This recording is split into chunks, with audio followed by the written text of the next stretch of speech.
allons prendre les Écritures. Merci Saint-Esprit. Ta parole. Nous allons prendre Éphésiens, chapitre 2. Qui est content d'être dans la présence de Dieu? Amen. Regarde quelqu'un, dis-lui, je suis dans la joie de te voir ce matin. Dis-lui ça bien, sois sincère. Donc je souhaite la bienvenue à chacun d'entre vous. Amen. C'est au nom de Jésus que je vous salue. Content et heureux encore de vous voir dans sa sainte présence. La Bible dit que une heure dans cette art vie vaut que 1000 ailleurs. C'est tant que nous sommes en train de vivre, rien ne peut valoir ces temps. Ce sont des temps sacrés. Donc, je prie que tu fixes ton attention sur la parole qui va être dite par le Saint-Esprit au travers de ma petite personne. Amen. Que Dieu puisse nous parler. Éphésiens chapitre 2. Prends ta Bible, Éphésiens chapitre 2. Merci Seigneur. Éphésiens chapitre 2. Non. En général, dans Éphésiens, vous allez trouver beaucoup de choses qui sont rattachées à ce que vous êtes en Christ. Éphésiens et Colossiens sont des épîtres jumelles. Parce que l'apôtre Paul dit souvent les mêmes choses, mais d'une autre manière, dans ces deux épîtres. Ces deux épîtres contiennent beaucoup de versets qui sont très forts quand tu commences à les méditer. Amen. Qui sont très forts quand tu commences à t'attarder dessus. La Bible dit que mes paroles sont esprit et vie. Chaque verset que vous voyez dans les Écritures contient l'Esprit de Dieu. Et tu n'en reçois en fonction de ton degré d'attention. Amen. C'est pour ça que, au-delà de tout, trouve toujours un temps seul à seul avec Dieu. Sinon, tu vas être foutu dans ta vie. Je l'ai déjà dit, mais j'aime bien le répéter. Si tu n'as pas de temps seul à seul avec Dieu, tu vas avancer sans savoir que ce que tu es en train de faire peut être rectifié. Même les gens qui ne sont pas spirituels, qui ne sont pas chrétiens, savent méditer. C'est-à-dire que quand ils méditent, c'est un temps seul à seul, tu réfléchis. Mais Dieu a voulu que nous réfléchissions sur ses pensées. Car ses pensées sont des pensées éternelles. Ses pensées sont des pensées divines. La Bible dit que tout ce qui est digne de louange soit l'objet de nos pensées. Dans la semaine, il peut y avoir d'autres pensées qui peuvent venir dans ta tête, mais pour ne pas que ces pensées bizarres attirent les choses bizarres, d'où l'expérience de la méditation pour s'approprier les pensées de Dieu et vivre ce que Dieu a dit. Quelqu'un me comprend? Un jour, Dieu m'a fait comprendre que la Bible en réalité ne change pas quelqu'un. Parce qu'on l'a depuis plus de 2000 ans. Mais vous savez ce qui commence à changer quelqu'un? C'est quand ce qui est écrit dans la Bible commence à se trouver dans ton cœur. C'est quand il y a transfert, téléchargement entre les vérités qui sont écrites à l'intérieur et les vérités qui commencent à entrer dans ton cœur. Ton cœur, c'est ton âme. Ton cœur, c'est tes pensées. À quoi tu penses de manière plus dominante? Ta vie sera en fonction de ce que tu penses de manière plus dominante. Donc, quand tu veux vivre Dieu, il faut que tu penses plus les pensées de Dieu.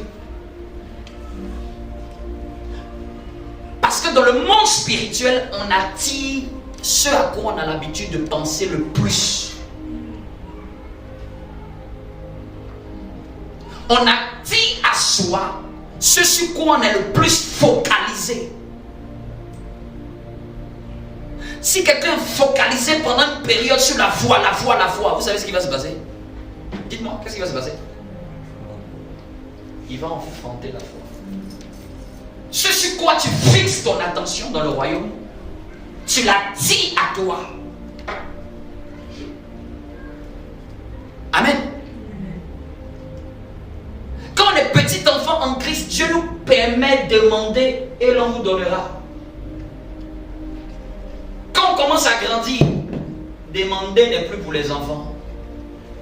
Les jeunes gens, c'est chercher, vous trouverez. Donc il y a des moments où dans notre foi chrétienne, on était habitué à faire des demandes et puis on voit que Dieu a répondu. À un moment, quand tu commences à grandir, Dieu risque de ne plus t'éduquer avec cette portion d'écriture. Là, je suis en train de donner ma parole de sagesse avant mon message. À un moment, Dieu va vouloir t'emmener à dire, si tu veux, viens. Dis à ton voisin, si tu veux, viens prendre. Au royaume, c'est comme ça que ça se passe.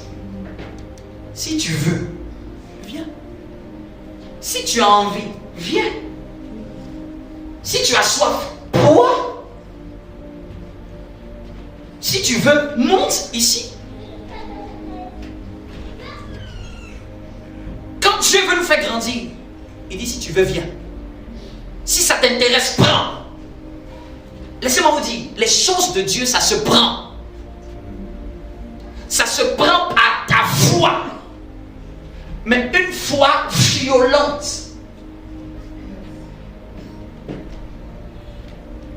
Cette semaine, il y a cette pensée qui vient encore dans mon esprit. Le royaume, la première pensée qui m'est venue quand j'ai été exposé à la prédication de l'évangile. C'est une fille qui avait prêché ça. Je me rappelle, j'étais en 6e en 2000. Elle venait, ceux qui connaissent la Côte d'Ivoire, elle venait d'un collège quittant Adjamé et arrivant à Abobo dans un groupe de prière. Je ne me rappelle plus tout ce qu'elle a dit à cette période-là. Mais il y a une seule chose qui est restée dans mon esprit jusqu'à 2023. Le royaume des cieux est forcé. Et ce sont les violents qui s'en emparent.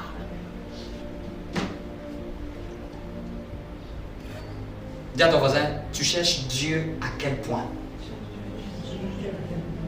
Si la quête de Dieu ou des choses que tu veux voir Dieu faire n'est tellement pas l'unique quête, c'est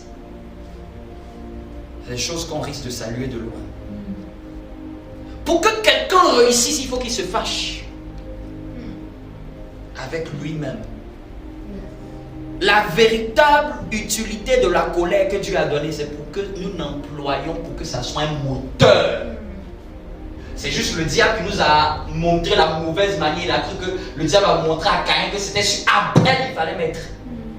Tandis que Dieu a dit à Caïn, si tu fais bien, tu vas relever ton visage. C'est que si vraiment ça t'énerve, tu vas changer.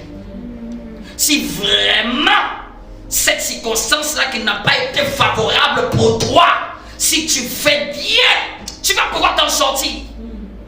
Dieu a prophétisé que Caïn allait s'en sortir. Caïn n'est pas montré dans sa prophétie. Mais Satan a utilisé cette colère-là pour qu'il l'instrumentalise contre son frère. Tandis qu'il devait l'instrumentaliser pour être un moteur pour devenir meilleur. Pour être un moteur pour se perfectionner. Pour être un moteur pour rechercher ce qui la première fois n'a pas marché. En réalité, dans ma vie, ce n'est pas l'échec la finalité, mais c'est s'arrêter après l'échec qui est la finalité. Amen. En réalité, dans la vie, ce n'est pas l'échec qui est la finalité, c'est s'arrêter après l'échec qui est une finalité. C'est ce qui est déplorable. Après l'échec, s'arrêter après l'échec, c'est déplorable. Dis à ton voisin, cherchons Dieu.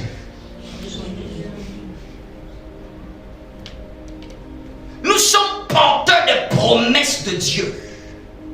Nous sommes porteurs des grâces de Dieu. Et j'avais prêché autrefois, il y a un temps où on porte les promesses de Dieu, mais il y a un temps où on enfante les promesses de Dieu. Chaque fois qu'une femme doit enfanter, elle pousse. Elle fait ce qu'on appelle un travail. On dit, les femmes qui étaient à la maternité savent, on dit que le travail a commencé depuis combien de temps? C'est-à-dire que l'enfant que Dieu lui a donné doit travailler pour ça.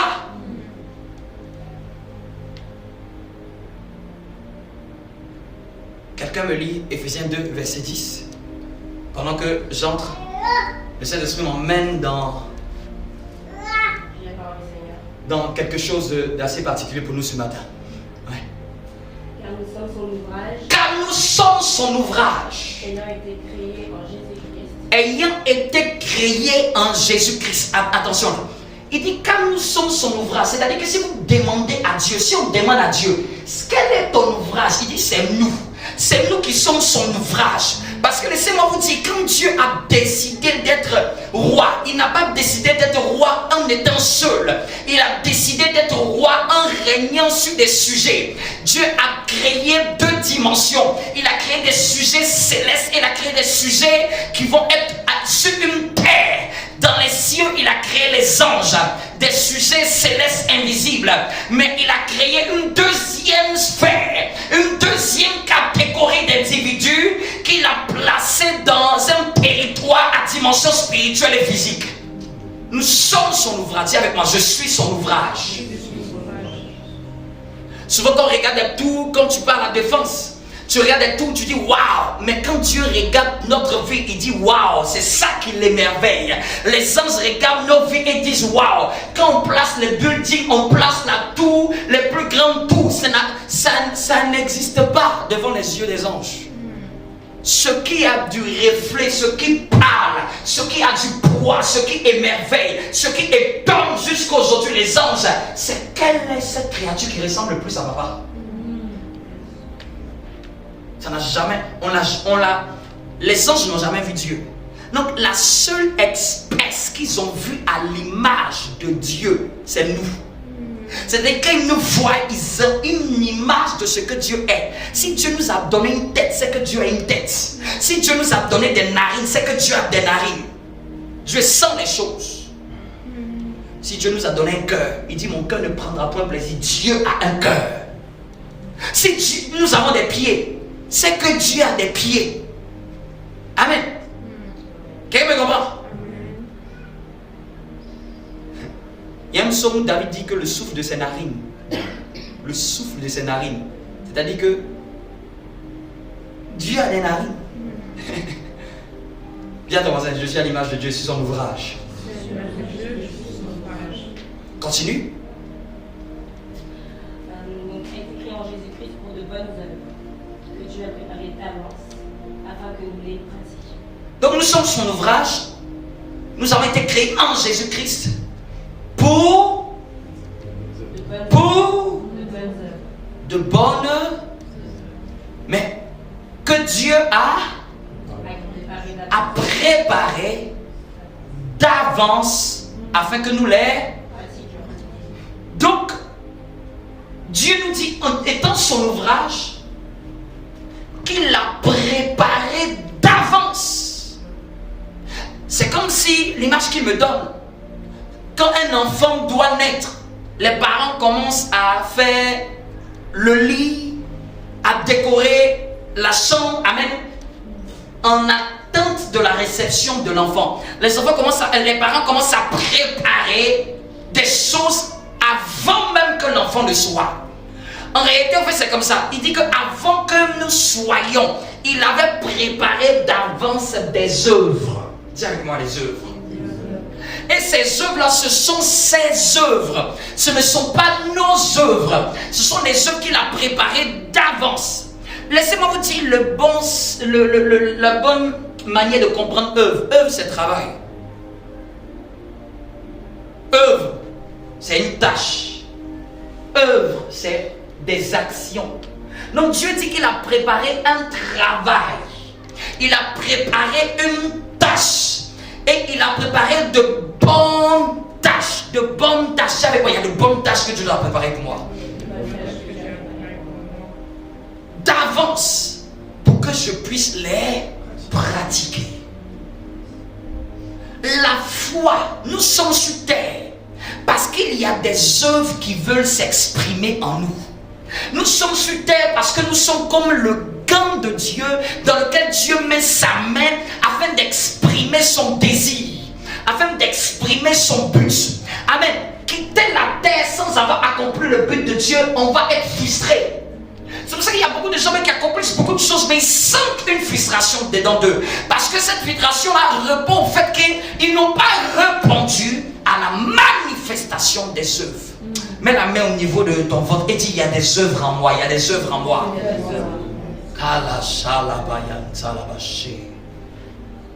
Afin que quand les gens vont voir les œuvres qui vont sortir de toi, ils vont glorifier le nom du Père. Les gens vont plus rendre gloire à Dieu à cause de ses œuvres. Amen. Quelqu'un me comprend? Il y a des tâches, il y a des actions, il y a un travail que Dieu a déposé en moi. Ce n'est pas mon œuvre, mais c'est l'œuvre de Dieu. Quelqu'un me comprend? Quelqu'un va me prendre Jacques chapitre 2. Dis avec moi, il y a des œuvres. Donc Dieu nous a rendus enceintes des œuvres. Et pendant que nous sommes sur la terre, nous devons le chercher afin d'enfanter ses œuvres. Quelqu'un me suit? Nous devons le chercher afin qu'il mette en travail, il active ses œuvres à sortir de nous. C'est ça la chrétienté. C'est ça la foi. Dis à ton voisin, il y a des œuvres de Dieu en toi. C'est-à-dire que quand Dieu t'a emmené sur terre, il y a des œuvres qu'il a mis dans ton esprit. Peut-être tu peux ne pas encore le savoir, mais je veux que tu sois conscient que tu n'es pas un être inutile sur terre. Je veux te faire comprendre que tu n'es pas une personne ordinaire. Tu es une personne avec un plan divin dans l'agenda de Dieu. Tu es une personne avec une mission divine. Tu es une personne avec une mission pour le ciel. Le ciel t'a parachuté sur la terre. Nous a parachuté sur la terre pour que nous puissions accomplir une mission. Dis avec moi, je ne quitterai pas la terre sans avoir accompli cette mission. Donc non seulement il faut être éveillé spirituellement et prendre conscience qu'il y a des œuvres. C'est pour ça que je vis. Il y a dit Jacques chapitre 2, oui. Quelqu'un peut nous faire la lecture?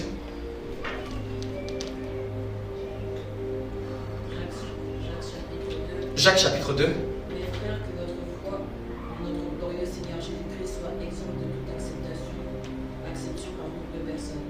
Oui. Supposez en effet qu'il entre dans votre assemblée un homme avec un anneau d'or et un habit magnifique, Oui. et qu'il entre aussi un pauvre misérable vêtu. Si tournant vos regards vers celui qui porte l'habit magnifique, vous lui dites, toi, assis-toi ici, à cette place d'honneur. Et si vous dites au pauvre, toi, tiens-toi là debout, Oui. bien assis-toi au-dessus de mon marchepied. Continue. Ne faites-vous pas en vous-même une distinction, et ne jugez-vous pas sous l'inspiration de pensées mauvaises. Oui. Écoutez, mes frères bien-aimés, Dieu n'a-t-il pas choisi les pauvres aux yeux du monde, pour qu'ils soient riches en la foi et héritiers du royaume qu'il a promis à ceux qu'il aime. Oui. Et vous affligez les pauvres ne sont pas les riches qui vous oppriment et qui vous traînent devant les tribunaux. Amen. On va aller à partir du verset 14.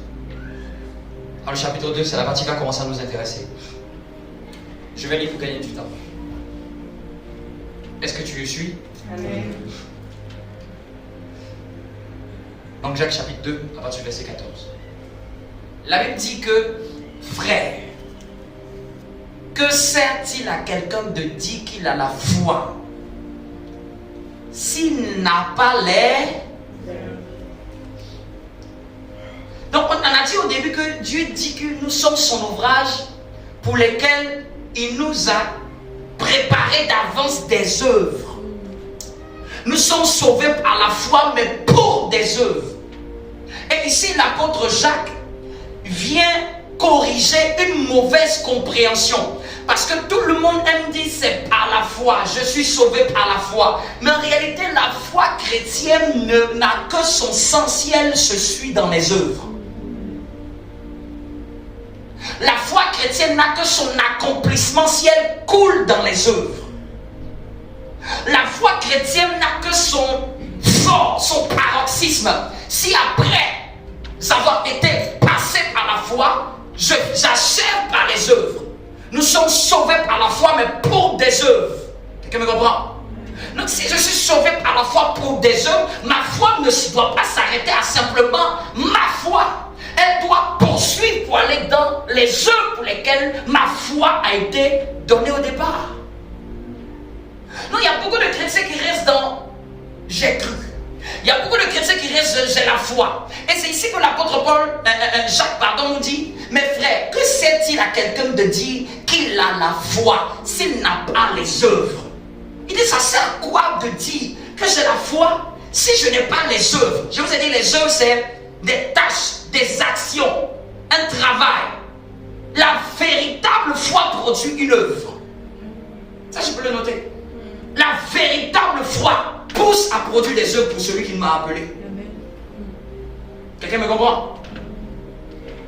C'est parce que souvent ceux qui nous ont apporté la foi, nous ont apporté la foi à une partie seulement. C'est pour ça que cette épître a dû être écrite. Parce que même dans son temps, beaucoup de chrétiens de son temps disaient que j'ai la foi. Moi je crois au Seigneur. Il dit, ça sert à quoi de dire si j'ai la foi, si je n'ai pas les œuvres? La foi est invisible, mais les œuvres sont visibles. Oui. La foi est intérieure, mais les œuvres sont extérieures. La foi est cachée autour des hommes. Qui peut voir ma foi? À part Dieu. Mais les œuvres sont visibles autour de tous. Les œuvres parlent de ma foi. Comment je démontrerai ma foi si ce n'est pas par la qualité de mes œuvres, la qualité de mes actions, la qualité des tâches que j'effectue pour Dieu? Dis avec moi, je suis rempli des œuvres du Seigneur en moi. Je suis rempli des œuvres du Seigneur en moi. Donc, il fait son exposé. Que sert-il à quelqu'un de dire qu'il a la foi? Il dit, ça sert à quoi? Ça sert à quoi de dire à quelqu'un qu'il a la foi s'il n'a pas les œuvres? Et puis il donne un exemple. Il dit, la foi peut-elle le sauver? C'est comme si ici l'apôtre Jacques est en train de remettre en cause un grand fondement qui fait l'objet de tout. Il dit, et puis il pose la question, la foi peut-elle le sauver? Et puis il dit, si un frère ou une soeur sont nus et manquent de la nourriture de chaque jour, il prend un exemple, et que l'un d'entre vous leur dise, allez en paix, chauffez-vous et rassasiez-vous, et que vous ne leur donniez pas ce qui est nécessaire au corps, à quoi cela sert-il? Donc il a pris un exemple palpable pour expliquer c'est quoi la foi et c'est quoi les œuvres. Il dit que des hommes ont besoin de nourriture, des hommes ont besoin de se chauffer. Il dit que si on leur dit simplement allez-y, réchauffez-vous, allez-y, soyez vêtus, il dit ça, c'est comme ça lorsqu'on dit j'ai la foi. C'est-à-dire qu'on parle seulement, mais il n'y a pas l'action qui suit ce que j'ai dit. Quelqu'un me comprend? Il dit à quoi sert-il? À quoi cela sert de faire quelque chose d'invisible? Parce que j'ai dit réchauffez-vous, j'ai bien eu une intention, mais qu'est-ce qui est palpable? La foi est invisible, mais les œuvres sont palpables. Les œuvres justifient notre foi.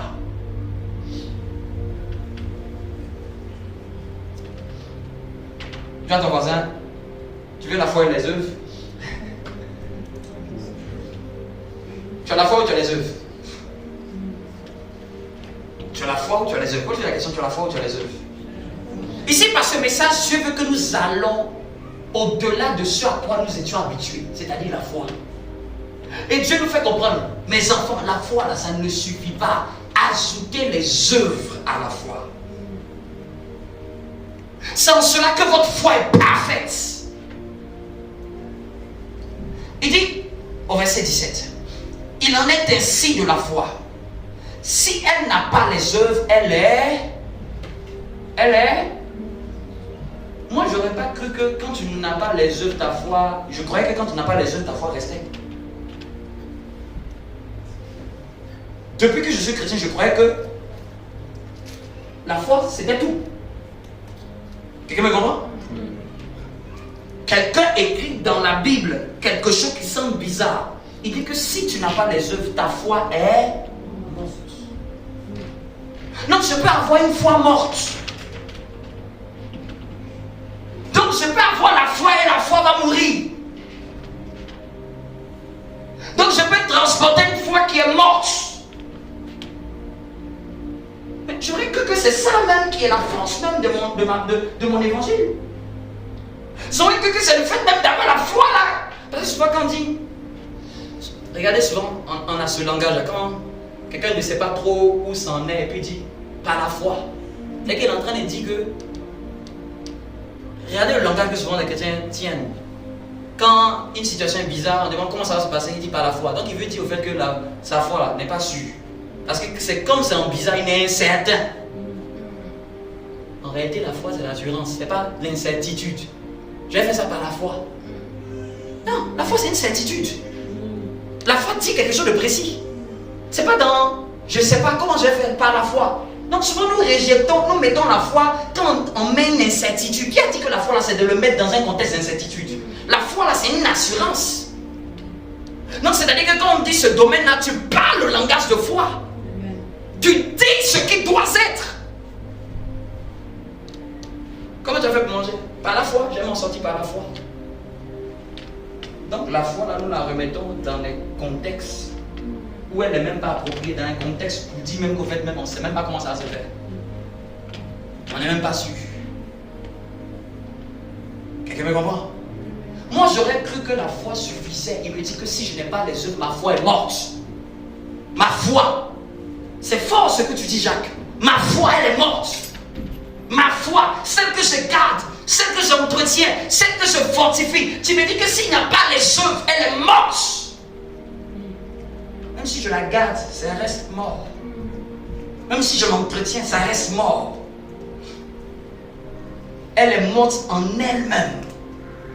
Mais quelqu'un dira, verset 18, quelqu'un dira, toi tu as la foi et moi j'ai les œuvres.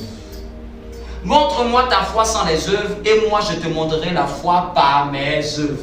Donc la foi se voit par les œuvres.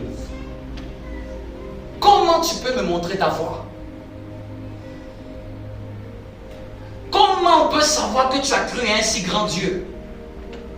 Comment on va découvrir que tu as cru à un Dieu excellent?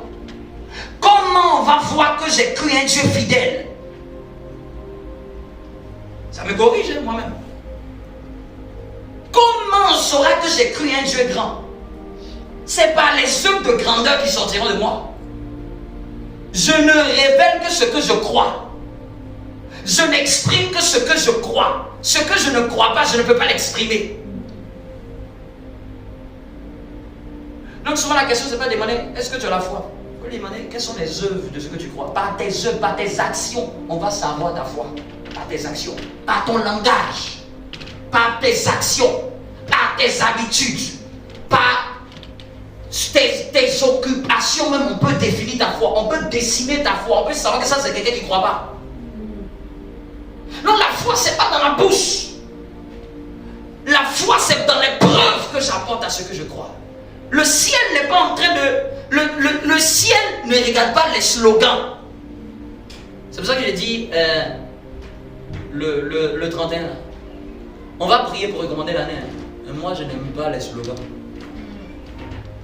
Quand je dis je n'aime pas les slogans, c'est-à-dire que je décrète. J'ai préféré que Dieu donne-moi la sagesse pour faire de bonnes œuvres et de grandes. Donne-moi les clés que je fasse les œuvres de ces paroles que j'ai dites, on a dit sur ma vie depuis là. Je veux avoir la sagesse pour mieux actionner les œuvres de Dieu. Quelqu'un me comprend? Non, on recommande l'année, on parle sur l'année, on prophétise sur l'année. Mais au-delà de prophétiser, Dieu veut les œuvres de ces prophéties. Dieu veut que je m'aligne et je calque ma vie par rapport à ce que je crois. Qu'est-ce que je crois du lendemain? C'est en fonction de ce que je fais dès maintenant. Quand tu vois un élève à l'université, entre les soirées, il est à la bibliothèque. Tu le vois chaque soir à la bibliothèque. Qu'est-ce que tu peux commencer déjà à dire de lui? Tu sais que celui-là, il risque d'être parmi les...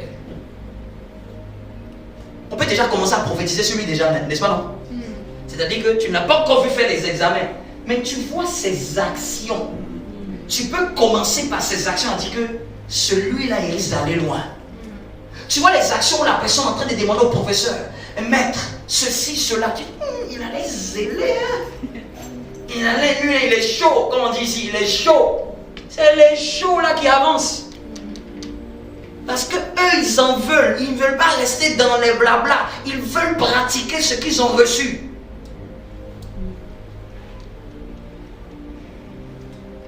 Qui veut manifester les œuvres de l'Éternel? Nous devons prendre conscience que la foi, là, c'est une chose. Mais Dieu veut qu'au-delà de la foi, que nous passions à des œuvres. Il y a des choses que Dieu a mis en toi et en moi. Le monde doit le voir avant que nous quittions la terre. Il y a des rêves de Dieu en nous. Il y a des desseins de Dieu en nous. Il y a... Une fois, j'étais allé... Je crois que c'est Dieu qui me le rappelle. J'étais allé à une session pastorale dans le 77. Et une dame qui s'est levée, une dame blanche dans le sud qui s'est levée, elle dit Dieu lui a mis un projet dans le cœur. Elle est en train de nous exposer le projet. Dans le projet, elle dit qu'elle a à cœur. Elle ne sait pas comment ça va se faire, mais elle a commencé à travailler dessus. Elle va faire, vous voyez un peu les auberges où les gens vont en camping, machin, juste pour se retirer là. Elle dit que Dieu lui a dit qu'il faut faire un truc comme ça. Et puis ça va être appelé lieu de restauration. C'est-à-dire que pour que les gens viennent, quand les gens veulent décompresser des villes urbaines, ils viennent, c'est un temps en même temps pour se relaxer, mais elle va mettre le spirituel dedans. C'est-à-dire que vous venez, vous avez des activités, vous avec vos enfants, mais tout ça, c'est dans le but de vous emmener vers Dieu. Elle, c'est tout ce qu'elle a reçu comme Dieu. Tout le monde était étonné. Waouh! Parce que son truc était tellement fin. Elle dit qu'elle va faire ça dans le sud. Donc, elle a commencé à cibler au moins 7 endroits dans la France où elle a commencé à faire ça. Elle a donné un nom même que j'ai oublié, mais c'était des gens rattachés à la culture du pays, mais en même temps une opportunité de pouvoir les emmener en contact avec l'évangile. Puisque là, en général, la plupart du temps, dans la culture française, les gens aiment bien des lieux pour changer un peu les idées, pour décompresser. Donc, elle va créer des lieux comme ça, de récupérer des endroits.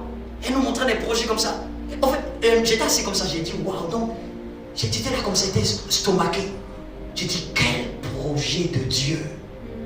Tout le monde dans le cœur, quand on a écouté ça, on était convaincus que c'est que tu n'as pas besoin de prophétie. L'Esprit de Dieu témoignait dans ton esprit. Ça, c'est moi qui ai fait ça. C'est moi qui ai inspiré ça. Vous me comprenez? Et elle ne ressemblait à rien du tout. Insignifiante. Mais avec un grand projet qu'elle était venue exposer. Donc des gens allaient maintenant contribuer à ce projet. Parce que tellement c'est louable. Je prie au nom de Jésus que tu découvres les œuvres de Dieu en toi. Je prie que quand tu dors, tu rêves les rêves de Dieu. Amen. Tu vois ce que Dieu voit au travers de tes yeux. Amen. Que tu découvres des choses que personne n'a encore découvertes. Que tu fasses ce que personne n'a encore fait dans ta génération. Bien, les œuvres de Dieu là sont souvent bien au-delà même d'un travail. Souvent tu peux travailler dans un domaine, mais les œuvres que Dieu t'amène à accomplir là, c'est peut-être même les compétences de ce que tu fais qui va t'emmener à faire ce que Dieu t'appelle à faire. Je prie au nom de Jésus, mets la main sur la tête. Je relâche les œuvres de Dieu en toi au nom de Jésus. Que tu ne vives plus comme quelqu'un de normal, mais que tu vives avec les projets de Dieu. Joseph a dormi et Joseph s'est réveillé avec deux songes. Je prie que quand tu dors, tu ne dors pas comme un sac d'Éric qui est tombé, mais que tu dors et que tu sois connecté au ciel, connecté aux rêves divins, connecté aux œuvres de Dieu. Tu sens ce que Dieu veut faire à toi. Amen. Cette saison-là, c'est la saison où Dieu veut voir les enfants de Dieu émerger dans les œuvres. Je veux dire, l'époque où les pasteurs étaient les seuls gourous des églises est révolue. C'est fini, cette saison-là est finie. C'est-à-dire que où il y avait un seul, c'est lui qui connaît Dieu. Et puis tout le monde est là comme ça, tout le monde tourne autour de lui. ne connaissont pas Dieu. Il cache ce qu'il a de Dieu. Et puis il fait en sorte que tu restes à côté de lui. Et puis même quand tu as éternué, il va t'expliquer l'éternuement, c'était ça. Lui, il ne t'apprend pas Dieu. Lui, il te garde avec lui.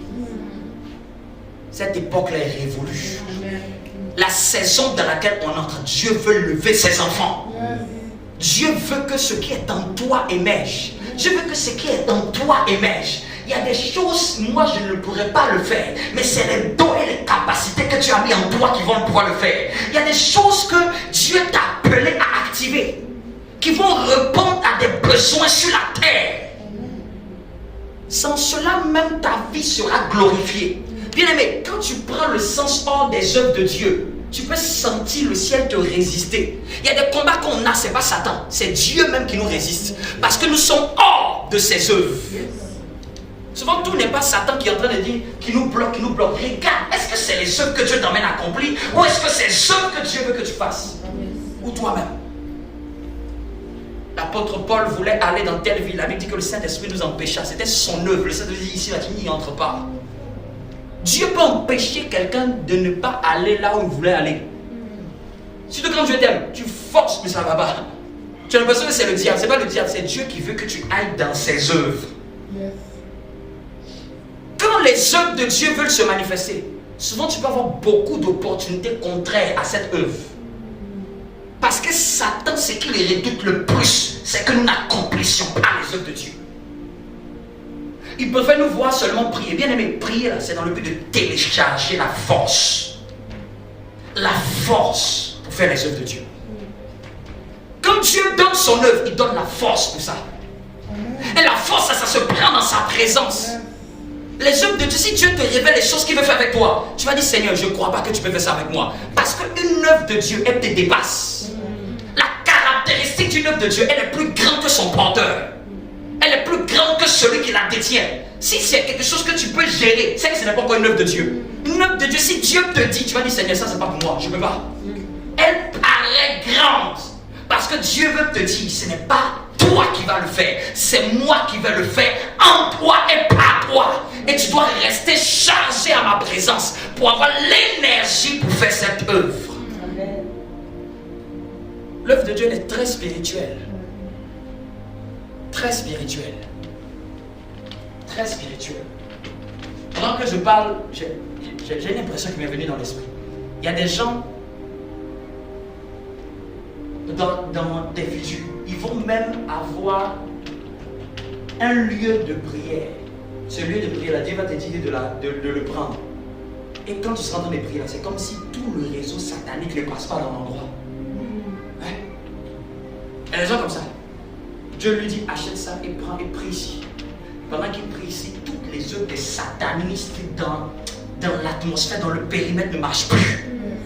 Parce que sa présence dans le lieu avec la prière, là, elle crée un brisement de connexion des œuvres du diable. Je prie que maintenant tu quittes la foi et que tu entres dans les œuvres. On quitte le langage et qu'on entre dans les actions. La foi, c'est les actions. La foi, c'est les actions. Cette saison-là, pendant que tu pries, là, un carnet de notes. Quand Dieu met des impressions dans ton cœur, commence à courir avec. Il y a un temps pour faire certaines choses. Jésus a dit, travaillez pendant qu'il fait jour. Car la nuit vient où c'est difficile de travailler. Il y a un temps. Est-ce que vous savez, il y a un temps où Dieu te donne l'énergie pour faire certaines choses. Ce temps-là, quand quelqu'un le rate prophétiquement, ça devient plus dur de le faire. Oh Seigneur, pardonne-nous d'avoir souvent perdu le temps dans les choses que nous étions prédestinés à faire à une certaine saison.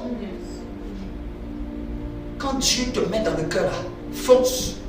Tu peux partager avec tes autorités. Et puis quand ils te disent, vas-y, fonce. On n'a pas besoin d'être archibishop pour accomplir de grandes œuvres pour Dieu. On a besoin de commencer avec ce que j'ai. De faire avec la capacité que j'ai. Est-ce que quelqu'un peut se lever pour Dieu? Est-ce que cette saison, quelqu'un peut se lever pour Dieu? Se lever pour son église, se lever pour sa famille, se lever pour sa destinée. De dire, bien aimé, il faut être enragé. Je veux accomplir le plan de Dieu. L'apôtre Paul pouvait dire, je cours afin de le saisir.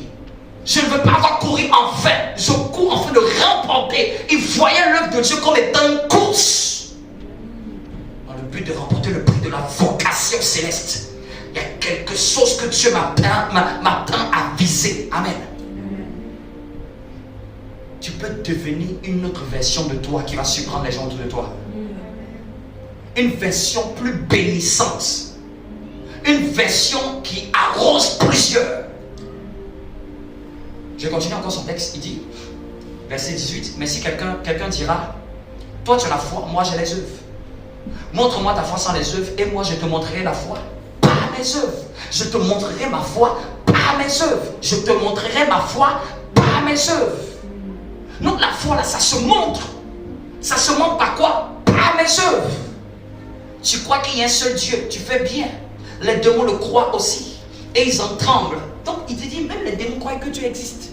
Donc c'est que les démons, ils savent que Dieu existe. Donc je ne dois pas mal me limiter à dire, je crois que Dieu existe. Je crois qu'il y a un Dieu dans les cieux. C'est basique, c'est théorique, c'est trop basique. À un moment, oui, même si je crois que Dieu existe, Dieu veut m'appeler à faire des choses.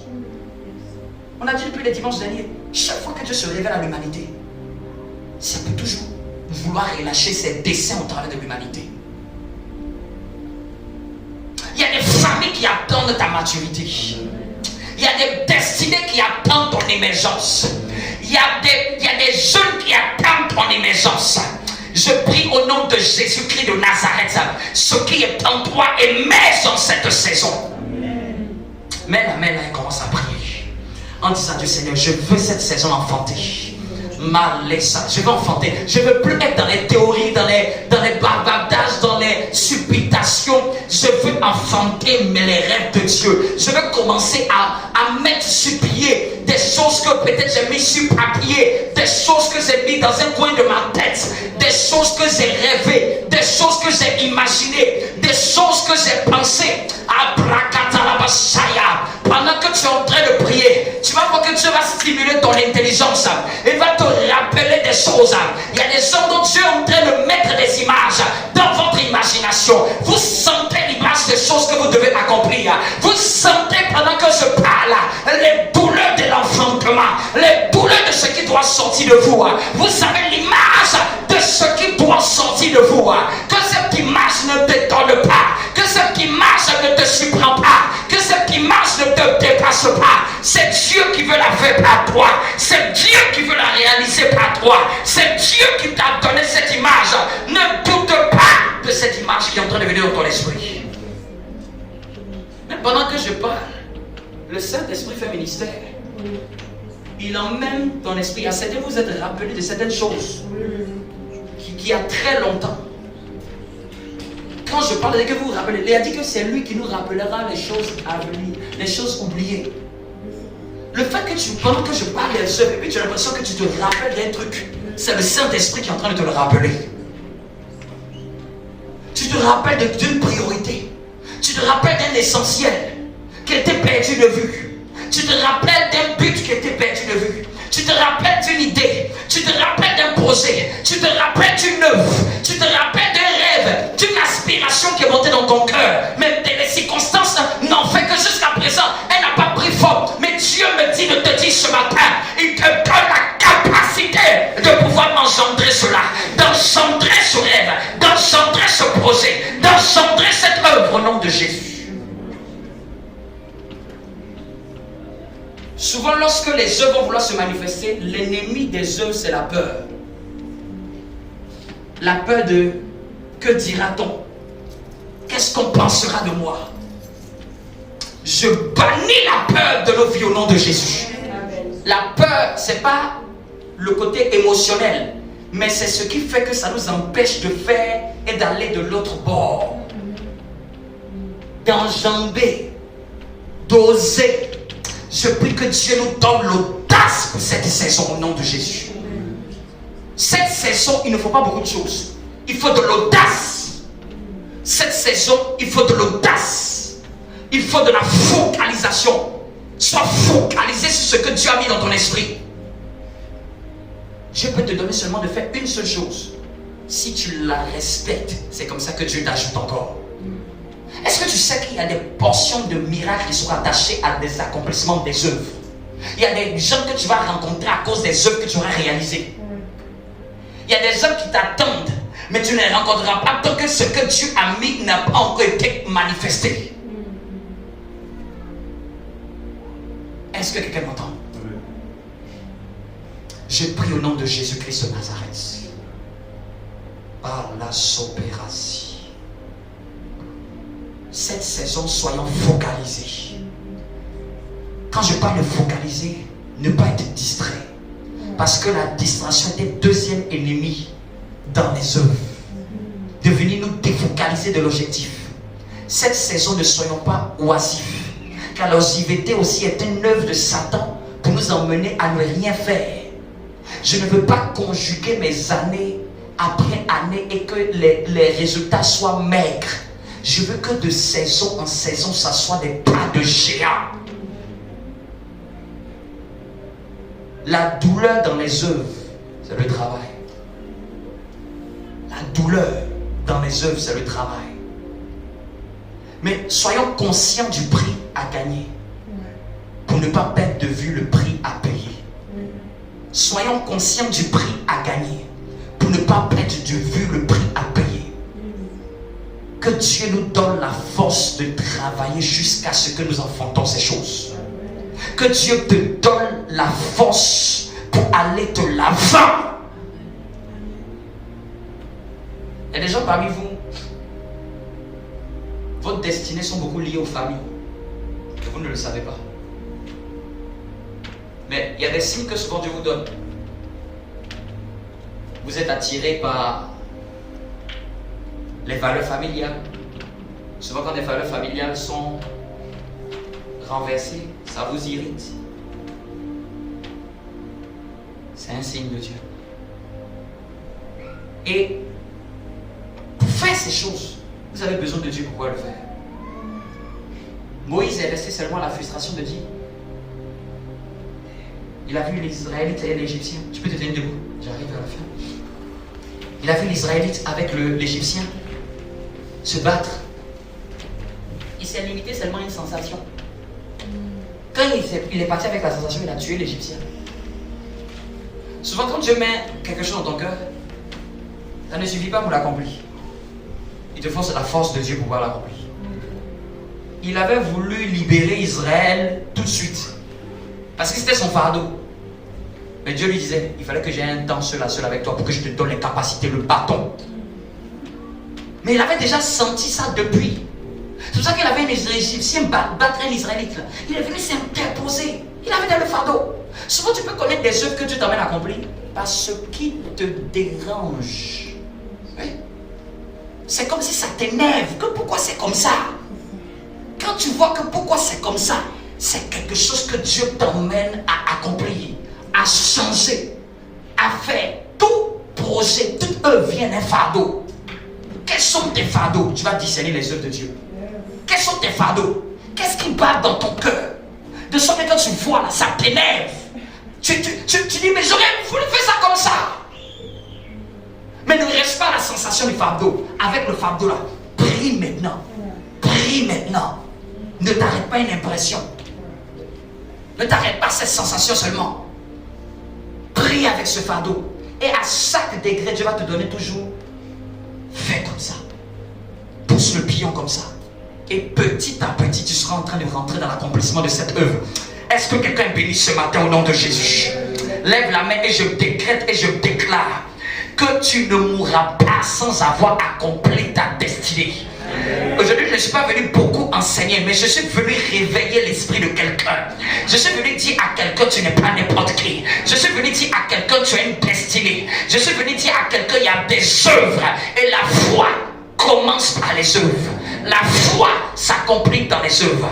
Je suis venu faire sortir quelqu'un qui était dans le statu quo. Je suis venu faire sortir quelqu'un qui était en train de faire du surplace.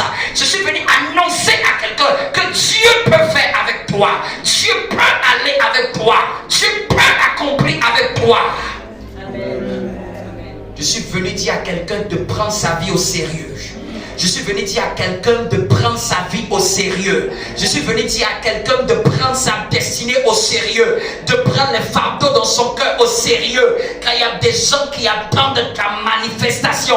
Il y a des gens qui attendent ton émergence. Il y a des gens qui attendent ton entreprise. Il y a des gens qui attendent ta solution. Il y a des gens qui attendent ton concept. Il y a des gens qui attendent cette imagination. Il y a des gens qui attendent cette idée. Ne crois pas que cette idée dans le coin de ta chambre est une idée folle, est une idée nulle.